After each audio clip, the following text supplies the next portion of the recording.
Hey everyone, I have a very exciting show for you today.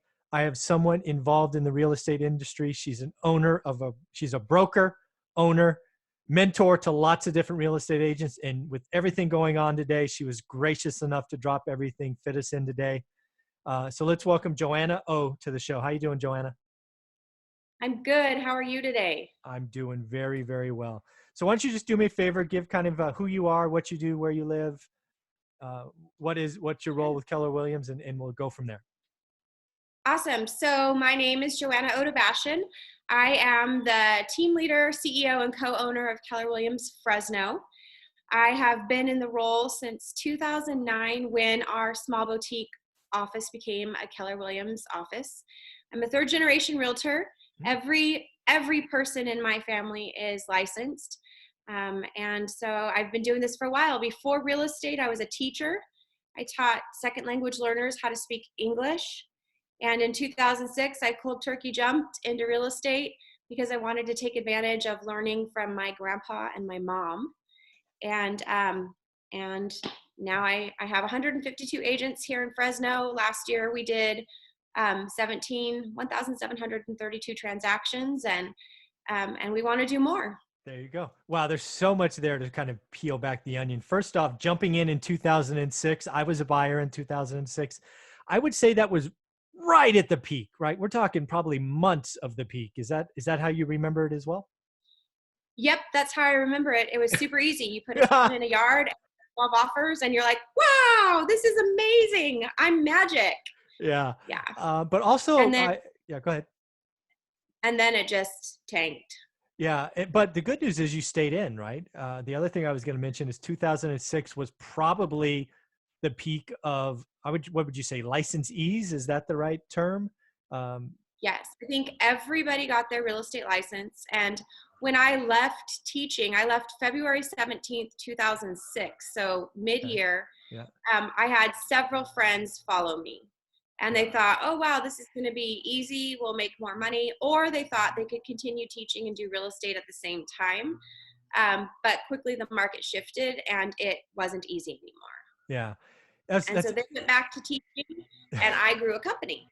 there you go. So this is going to be awesome because again, if you can come in at the peak when you did have probably you did, I don't know, a few transactions before it rolled over, would be my guess. Yeah, Yeah. So you had I some would say. success. Yeah, you had success. You were cashing checks, and then it all changed, and you Yes, stayed it sure in. did. So this is going to be fun because again, people need to hear this, right? 2020 is very much like 2006. You guys need to pay attention to this, or you folks need to pay attention to this, not to be sexist. So 2006 there's a is 2020. Go ahead. it is, and I have to say this. Um, Real estate's a bit the pendulum on a grandfather clock, right? It Okay. just goes back and forth and back and forth. And so you have to adjust for that and be willing to move. Most of the time we've got good warning signs. Unfortunately, this time we didn't. However, I guess our true warning should be we've had such a great market for the last 10 years. And usually we have good markets for 7 years. So I guess everyone should have been preparing in one way or the other because it just can't stay great forever. Yeah. This is going to be a lot of fun. I'm going to take this a different direction than I even planned because I love the comparison from '06 to 20. I was investing, you were selling. There's one important difference, and you just hit it on the head. 2006 was a slow grind down to all the way to 2010, right? Where you and I were seeing short sales and foreclosures kind of self-fulfilling, right? My neighbor would do it, then that neighbor would do it, then I would do it. It just kind of ground down. So you had time to get ready to be a good short sale. You could build relationships with banks and REOs. That's not 2020. This thing came out of nowhere. Suddenly open houses are you're not doing them. Sellers Right. don't want people touching their stuff. Buyers are probably backing out of some escrows that we thought were solid. So At the same time, there are people who absolutely have to sell and absolutely have to buy right now. yeah, it's amazing, right? This is going to be entertaining because we're going to find out who wants to be in this business or not, because this is going to be the time where service is extremely valuable, right?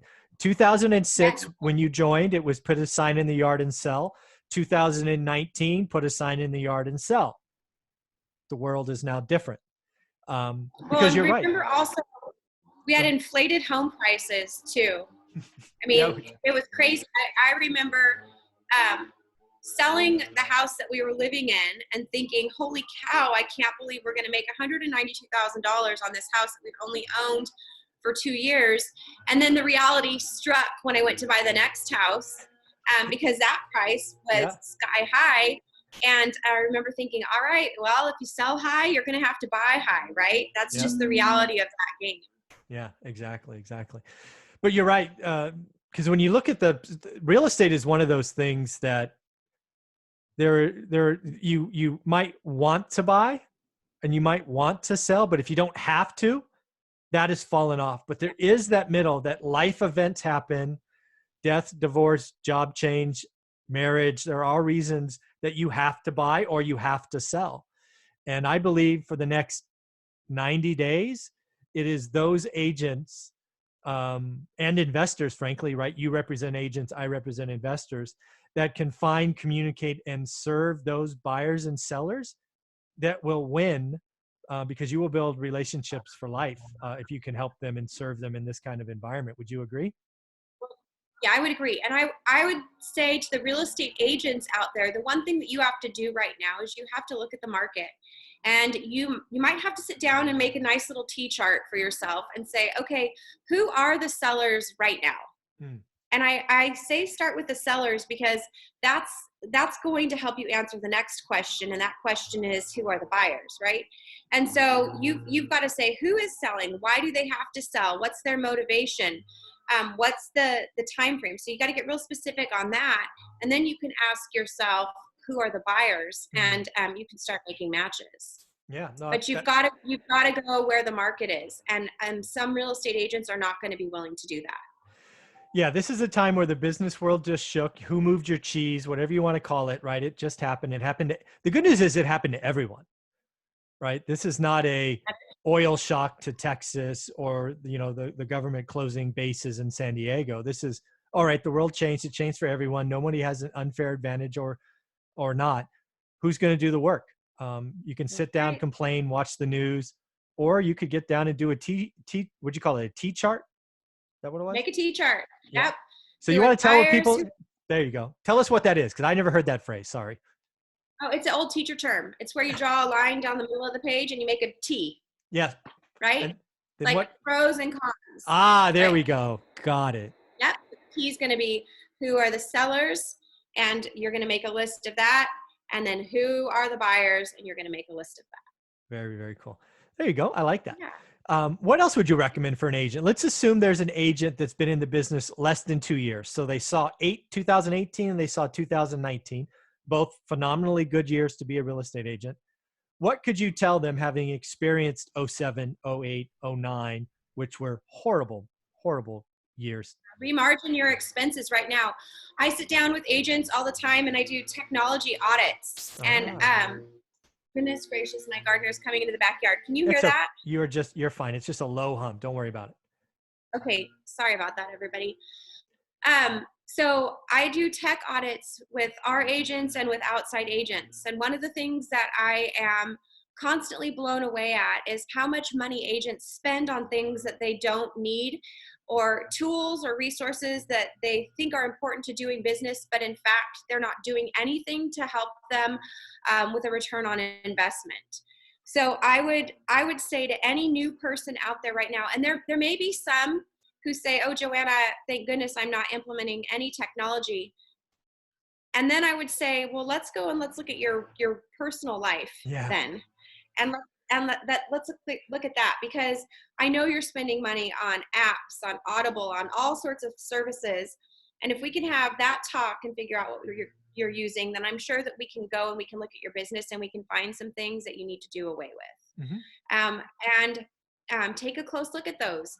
Don't make a theoretical decision like, oh, I'm going to keep this marketing piece because it makes me look good. Mm-hmm. I would say, how much money has that marketing 2 to 1. If you've spent $500 on it and it hasn't made you $1,000, then you probably need to take a look at cutting it. Yeah, I would agree. Yeah, managing expenses is going to be something you have to do. The other thing for real estate I agents, would go ahead. is double down on their center of influence and check on people right now. I Yes. think that real estate's a relationship game, not game, but business, right? And I would say use a really simple and easy script and call people and say, "How are you? You know, do I you have totally agree. in real estate or not? How are you?" Yeah. I think the folks that take this opportunity, and I believe it's going to be a short window. We can argue on what short is, whether it's 60 or 90 days, maybe 6 months, but it's going to be a short window. But the people that take action and do this from a service perspective, i.e. call people and say, how are you? And I mean, call people. I don't mean email. I don't mean text. Call people. People are going to start to remember these things. And 2 years from now, they're going to tell the story about the agent that called them just to check on them, just to say, how you doing? That's where we are in this situation. Sometimes people just need to have a conversation for 10 minutes. Let's be human beings first. Today is kind of what Exactly. I'm telling people. Yeah. Very, Yeah. very cool. Because both you and I have experience 06 and today, so this is going to be pretty interesting. I'm telling everybody that will listen that 2020 is not 2008. Not, underscore not, will not be. No. Lots of investors have reached out to me and go, oh, I can't wait. I'm going to buy deep discounted properties like you did, Michael, in 2010. I'm like, what are you smoking? This is not going to happen. There's not going to be 30% REOs and short sales in the multiple listing service. It's not going to happen. You're not paying attention. So am I crazy for thinking that, or what do you think? No, I think just like you. I think that in California right now, housing is a commodity. And I think because we are so short on homes, and you have to remember it's been 10 years since 2010. Yeah. And so our home shortage crisis has only gotten bigger and bigger and bigger and bigger. And our population is bigger and bigger and bigger. And so I think that we won't see we won't see fantastic investor deals like we did before. I think that if No. you're an investor, you're going to invest with the attitude that it's great to own a lot of homes and to have tenants in your houses paying down your Yeah. mortgage if you have one. Yeah. We bought 5 last week, and I don't think that we may have paid a little much for them, but the fact of the matter is they're great properties. They're in an excellent part of town. They don't require much work at all. And the rents were really, really low and can be brought up to today's rental market. And so there was an opportunity there, and we took it, even though it might not have been the best price deal now. But we also hold our properties, so we're not flippers. That's awesome. So I'm just curious, Joanna, what zip code were they in? Just curious. 93711. Oh, very nice part of town. You go. That's some good pieces of dirt out there. You know, some of those first properties that we bought that were like in 93727 or 93720, we're now able to part ways with those and allow somebody else to have a really cool opportunity learning to be an investor.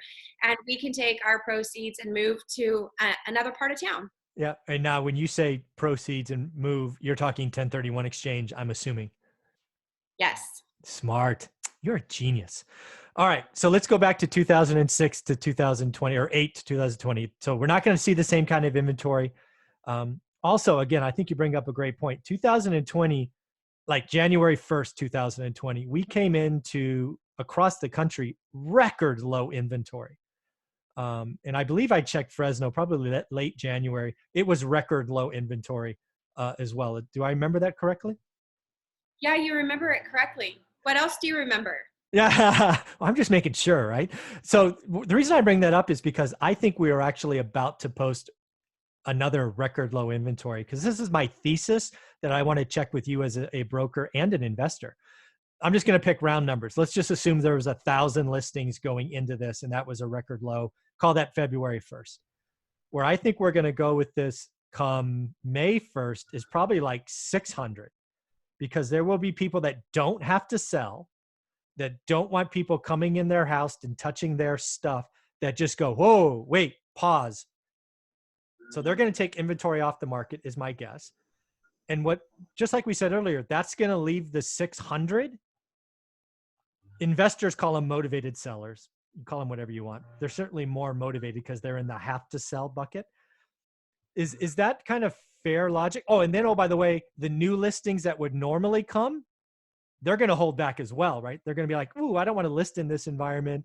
Kind of scary because, so we're going to be at 1,000, 400 will leave. Maybe 100 will come on instead of the normal 600.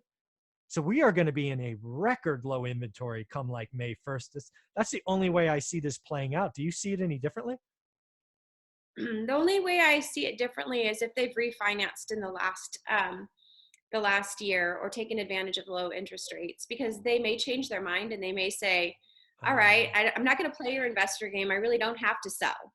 Yeah. It's not that my house payment's breaking me. I don't have this impending need that's urgent. Right. I just thought if I could sell and take advantage of moving down Right. or moving up, I would. But I do think that low interest rates are going to affect the length of time people stay in their homes. Oh, for sure. It's like especially as we go into an inflationary environment in a couple of years where interest rates have to go up. So I think we both agree that inventory is record low going into this event. It is likely to go lower. But where I'm going with this is when this comes back, it is going to explode higher in transactions because you will still have low interest rates. The Fed is on record say we are going to keep interest rates low for a long time. Second, we are going to have jobs. This record unemployment number, which freaks people out, is artificial because we told people to stay home. That will come back. Also coming out of this, we are going to realize that our supply chains in the United States are broken. We are too dependent on other countries. So places that have dirt like Fresno are not only going to have more investments from warehouses and same day shipping, but people are going to be making stuff again. So Fresno is just perfectly located for that. So I see Fresno having an explosive second half of the year, but that still means you got to get through the first half. That I'm not lost there. But if you can survive, I mean, wow, just crazy growth, right? So, yeah, and I want to talk to that record low because I've been watching that for a while. And it's very interesting because though we have this record low, we also have buyers who've become very smart. And with the record low inventory, our days on the market were creeping up, which indicates to me, yes. And in almost every neighborhood, the days on the market were beginning to creep up. So you either had some overpriced listings or you had buyers who just said, hey, listen, I'm not in a hurry right now, and I'm going to wait for the right thing, and I'm going to pay the right price. It's not, I don't feel like anything feels as urgent as it did in 2008. I remember it, and even in 2006, I remember everything felt urgent. Yeah, you're and right. Now it just feels chill. Yeah. Does that make sense? Oh, it does, absolutely. And that won't hold. I mean, real estate is one of those things that really is impacted by what I call herd mentality, right? The herd rushed in 06 and then rushed out, and now it rushed back in, and it will fall back out. But again, in Fresno, California specifically, just given all the macro events, right? If you're a real estate agent, your job between now and the summer is to build relationships, build business, reduce expenses so you can survive. And then the answer is, thrive and explode growth because, I mean, you're set up for just, I don't know how it gets any better, frankly. Low interest rates, pent up demand, pent up sellers, more investment dollars. I mean, you're just not going to. Place to live, yeah, right? 60 grand a year. Right. It's crazy. Yeah, it's super, super amazing to live here. I would say that agents should take advantage of all of their resources right now. If we've got agents watching, they need to know how to help their clients. They need to know what Fannie and Freddie are doing. They need to brush up on 1031 exchange so that they can help their investors. If not, and that's why I think that T-chart activity I talked about, who are the sellers right now and who are the buyers right now, is really going to help agents determine where they need to spend their time learning so that they can become the economists of choice, Yeah. or knowledgeable for people who are looking to move into Fresno and who are unfamiliar with our market. Yeah. I think that's a wonderful advice. Again, this is all, and oh, by the way, you can do this while you're at home, folks. You got to have something to do all day. Absolutely. Stop watching Every Netflix. night, I haven't even turned on Netflix. Every night I'm posting the 24-hour watch from our MLS. Oh, awesome. And it's been really interesting. It seems like there's about 40 to 45 new listings every 24 hours that are hitting our market. Huh. We have pendings that are 30, 35 daily. And we're like yesterday, I think we had 55 solds. So, real estate's still happening. Yeah. And so I was on a walk last night and I saw a big sign on a house, seller must sell. You should know about that one, Michael. Yeah, we should talk. You should call me after this. Let's talk about it. I'll get you the address. It's in 93711. Oh, wow. Let's add some good dirt to my portfolio. So that's yeah. Yeah. So let's talk about investors now, because hopefully there are some real estate agents watching. The quote unquote real estate investors of 2019 are a little bit different than 2020, because in 2019, if you don't know, there were lending programs out there that would allow pretty much any investor, I'll use quotes on purpose, to basically go get a hard money loan for about 90% of the purchase price and 100% of the repair costs. So a lot of those investors, buyers, are gone. The mortgage market for that type of product disappeared about a week ago, like gone. So now what you're going to have, so now you have actually real cash buyers, folks like myself who have a stack of cash that frankly have been outbid by all these funny money folks who are willing to overpay. So there are cash buyers out there. I am one of them. I know there's a few in Fresno that are still have decent sized pockets. But what I want to tell agents out there is what I'm looking to add between now and August is as many owner finance deals, what often is referred to as creative financing, right? When you have a seller, it could have been from death, divorce, whatever, that wants to get out. Maybe there's a frustrated landlord who's had the property for 30 years and they're just done. We can work out win-win relationships or win-win deals, and we will make sure the agent gets paid for organizing these deals. Even if I have to cut the commission myself, I will pay agents to get those done, because sometimes people just have to sell. And sometimes it's hard to find buyers. And I am a cash buyer and I have a decent pile of my own cash. I have access to others. But I want to add, I don't want to use my cash. If I can do if I can control a 93711 property by bringing 10 grand to the table, but then I own it for 50 years, great. I pay the seller his, seller financing. And there's just so many things we can get real estate done when you just have honest discussions. And I think we're going to have that time. We did a seller financing deal last year on a $500,000 or $600,000 home. Yeah. And I think at first people were thinking, why in the world would the seller agree to that?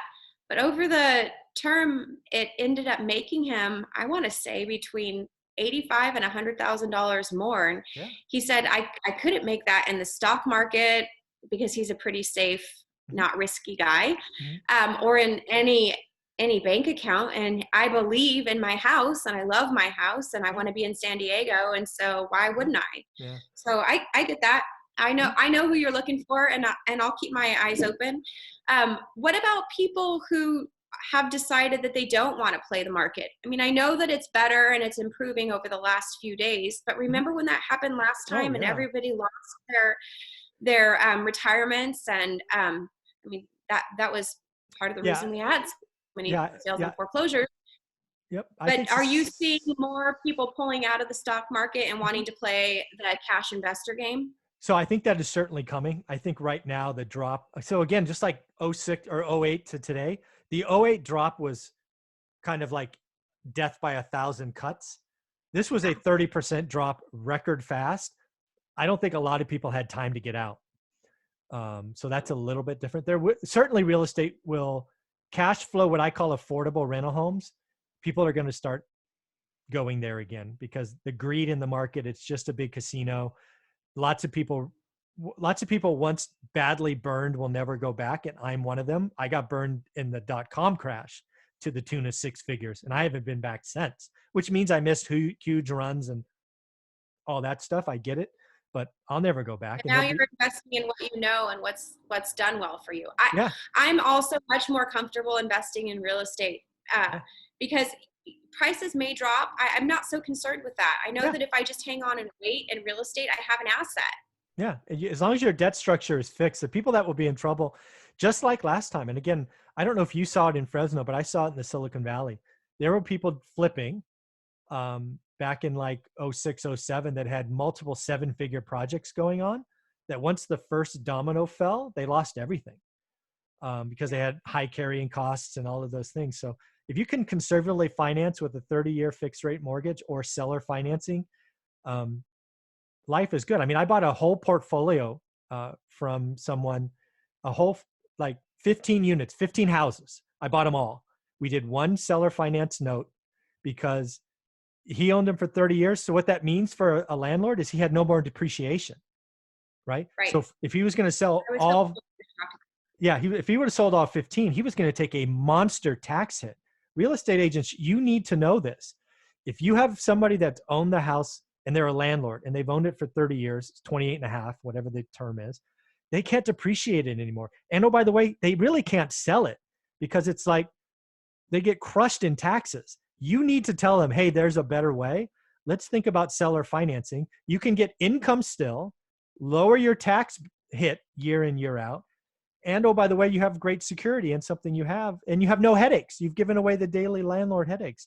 Seller financing is going to be great. I will buy every portfolio brought to me if we can structure a win-win deal. I have lots and lots of units in Fresno, and I hope to have a lot more. So real estate agents, if you want to get a deal done, find somebody who has a lot of houses that is stressed out and call me and we will do one big transaction together. How big? As long as I can make the units cash flow, I'll buy all of them. I'll buy hundreds of units. If we can structure a deal that's win-win for both parties, it's fine. I just have to own it. I need to be able to control it without risk, which means I'm going to give them a percent of rent, 40, 45%. And then I'm going to hold it for the rest of my life and then hopefully give it to my kids when I die. So I'm Can I not in ask? this. Yeah, go ahead. Who do you have your own property management company? I do not. I use Regency Properties, who I am a very simple person. I outsource everything I can. I look for deals and secure capital. I outsource everything else. Fantastic. Okay, just wondering. Yeah. No, I ask all the questions you want. And go find me some deals too, please. Yeah, I think I may know of some. There you go. Yeah, and again, I'll buy all of them. I mean, I know there are people in Fresno that own hundreds of units, and I know they're getting up there in age. If they want to use this as an opportunity to get out, I'll buy them all. We can structure a deal that's good for both of us. So what else can we tell agents? I really feel for agents, especially agents that have only known the last 5 years, right? I'm assuming your phone's blowing up with people.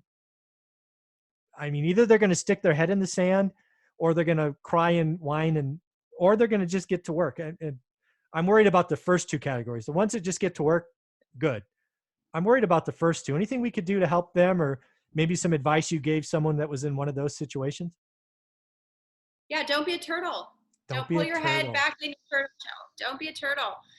There are a lot of resources for you out there. And if you're not in a place where there are resources, you don't have to look far to find them. And so don't be a turtle. Start looking, investigating things, find out where deals are being done, and go talk to those companies and find out how and why. Ask their agents, like, what kind of support do you have? How are you able to keep going? And it isn't about commission splits. I'm going to say that. It has nothing to do with commission splits. It has everything to do with where you're going to go and feel good, where you're going to like showing up, and where you're going to get the most support. And that's really what's the important thing in choosing a company. So sometimes I think we trip over dollar bills to pick up pennies. Yeah. And my advice is go where you feel like you're going to be productive and where you're going to get support. That's what a real estate company should do for an agent. Well, let's celebrate your office, what you're doing at Keller Williams. I mean, I came to this interview based on a tremendous email you sent out. I'm like, wow, she really gets it. So why don't you talk about what you're doing in your office, and let's celebrate what you're doing, because more and more people need to look at what you're doing. So we're encouraging creativity, first of all, and we're saying, all right, we have a certain set of rules and guidelines that we have to follow according to the state and the city that we live in. And instead of saying we can't do this, we're going to look for what we can do. That's the first thing. The second thing is we're plugging in to a good old book called Shift: How Top Agents Tackle Tough Times. Yes. It is a New York Times bestseller written by Gary Keller and Jay Papasan. And Gary is the CEO and co-founder of Keller Williams, but the book has nothing to do with anything but the market and how to tackle tough times. Doesn't even mention KW in it, I don't think. I don't think it does. I've read it. It's the red book, right? It's red? No, the red book is The Millionaire Real Estate Agent. The Shift specifically deals with pivoting or shifting markets. Oh, yeah. And it has 12 tactics in it. And the first 4 tactics have to do with remarginalizing your expenses. And then tactics 4, 5, and 6 deal with how you are going to find the market and what you can do to find the market. So we're encouraging that. In fact, there's a website called Keller, Keller Inc., INK. And there are links to be able to buy the books at reduced prices, but also a tremendous amount of free downloadable resources to agents. And you don't have to register for that site. You can just go to Keller Inc. and download to your heart's desire. There's also a Facebook group called Pivot. You have to be invited in. So if it's something that you're interested being a part of, it is for all agents. Then you'll have to send me a friend request on Facebook or a message, because I only accept friend requests from people that I know. So I've got to know you before I accept you, but I can get you into that group. And there are daily webinars. There are Jay Papasan, the co-author of the book, is actually teaching the different tactics on a daily basis. Awesome. So it's a wonderful community where people are exchanging ideas and best practices and helping to beef up that creativity. And of course, you always want to check with your broker to find out if they're cool with that creative idea. But that's what we're doing. And we're doing lots of Zoom, lots of fun webinars, happy hours together just to check up online and see how everyone's doing. But you know, keeping that personal touch is super important. We love our agents. And I lay awake at night because the last thing I want is for any of them to be laying awake at night worrying about how they're going to feed their families or what they're going to do. And so I feel like we owe it to them to be creative and solution based, and support them in doing business the best we can by following the rules. That's awesome, Joanna. How can people follow you or reach out to you or call the office and just want to check in? Maybe they're an agent, maybe they're a buyer or a seller. You know, sure. My email's super easy. Yeah, email probably joanna.o@kw.com. It's easy, JOANNA, and then the letter O @kw.com. That's probably the easiest way. You can search me on Facebook, Joanna Odabashan. You can also follow Keller Williams Fresno, and I'm the one that manages that Facebook account, so you'd be directly corresponding with me. And then my phone number, if you'd like it, it's 559-320-0601. It's not my cell phone, but it will ring to my cell phone. So don't try to text me, call me first, because I want to know you before I accept any friend request. Yeah, no creepers. That's a good call. No creeper. Yeah. So any last words of advice, any closing thoughts before we wrap this up? This has been so much fun. I love the comparison of 06 to 20. And again, folks, this is going to be short and brief. It will be rough. It's going to be deep. But it is going to be tough. And I'm glad you're real on that. It is going to be tough. I'm planning for tough times in my own business. I mean, I want to expect the worst so that when it doesn't get that bad, I'm like, oh, whew. So yeah, I don't think it'll be that long though. I think that by the end of the summer, it's going to start to get better. And so what I would tell people is it's always a good time to buy and it's always a good time to sell. Yeah. Keep your chin up and don't be a turtle. Don't be a turtle. I like that. And again, I echo, don't be a turtle. Go ahead. Don't be a turtle. Yeah. What I Thank was, you for this opportunity. This was a total blast. yeah, I'll do it And again. Let's do it again when you got some more numbers. Let's just keep being real with folks because I think we need to help them get through the summer. I think that's important. yeah, well, I appreciate you. I appreciate the books that you've sent me in the past, and I know you're friends with my friend Erin Shelton, who I Mm. was a cheerleader with and Woohoo! in high school, and so hopefully she's watching. Hi, Erin. I'm so proud of what they've done. Oh, they're So amazing. anyway. Aaron and Cletus, I'll just call them what they are. They're the #1 high-end flippers in Fresno. She has just an eye for details that I've never seen. They need their own HGTV show, frankly. I mean, it's just, they're that quality. So pretty Well, impressive and they folks. have such an inspiring story as well. So anyway, yep, Yes, they do. proud to say that I know them. Awesome. Yeah. Well, you have a Well, thank you wonderful day. again. Yeah, where can I go to find this recording? I will upload it here as soon as I'm done. It will go on YouTube, and then I will send you the link so you can blast it out.